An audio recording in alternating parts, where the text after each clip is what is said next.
Monsieur le Président, Monsieur le Premier ministre, Messieurs les chefs et Madame chefs de parti, Messieurs les chefs des nations, des Premières Nations, Madame la Première ministre, je voudrais tout de suite vous mettre à l'aise.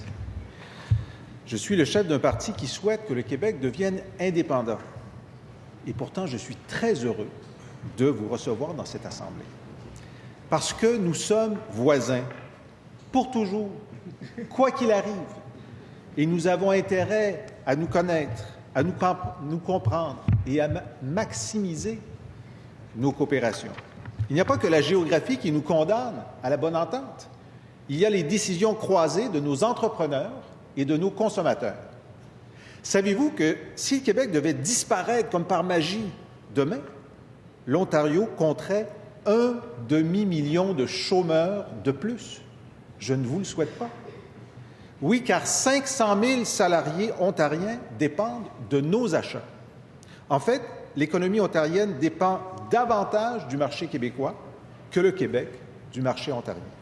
On vous achète pour 2 milliards de dollars de plus par année que ce que vous nous achetez. Si l'Ontario disparaissait, Madame, ce serait dramatique pour nous. Sachez qu'un des fromages les plus populaires ici est fabriqué chez vous à Ingleside. Il s'appelle le Petit Québec. Comme quoi, les commerçants ontariens ont bien compris que l'identité québécoise, c'est important.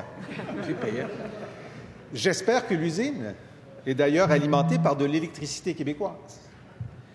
Sachez, Madame, que le Parti québécois invite régulièrement le gouvernement libéral du Québec à s'inspirer de vos pratiques.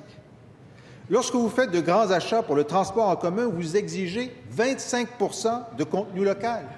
Vous avez raison. En santé, vous permettez à vos infirmières, à vos pharmaciens et à d'autres professionnels de poser de façon autonome beaucoup plus d'actes cliniques. J'essaie de convaincre notre Premier ministre que vous avez la bonne approche. Vous avez même eu le courage non seulement de limiter la rémunération des médecins, mais de la réduire en plus. Pourriez-vous en parler pour moi à notre Premier ministre? If you convince him, it would be, if I may say so, a win-win. You must have heard this joke a million times in Ontario, but it's a first here in this assembly. En éducation, vous fournissez gratuitement à chaque rentrée du matériel scolaire aux élèves du primaire et du secondaire. C'est exactement une de nos propositions. Il vous arrive de suivre nos traces. Dans 3 mois, l'Ontario se joindra au marché du carbone conjoint créé par le Québec et la Californie.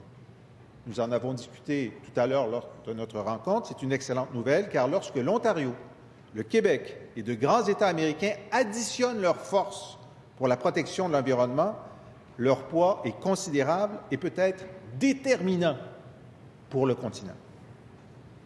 L'amitié suppose la franchise, donc celle de dire que les relations politiques entre le Québec et l'Ontario ont connu des hauts, ils ont connu des bas.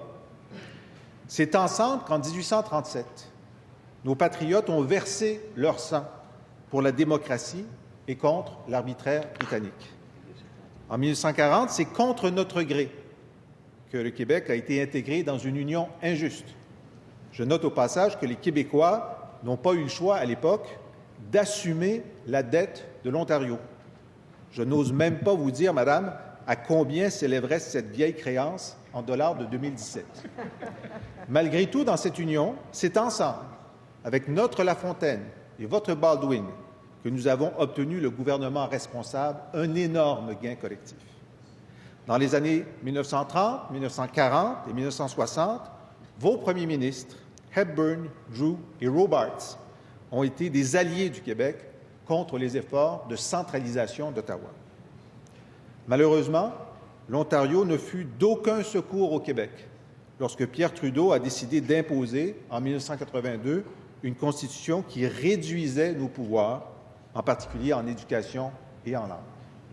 Madame, si l'Ontario s'était tenu à l'époque aux côtés du Québec, notre histoire récente aurait été fort différente.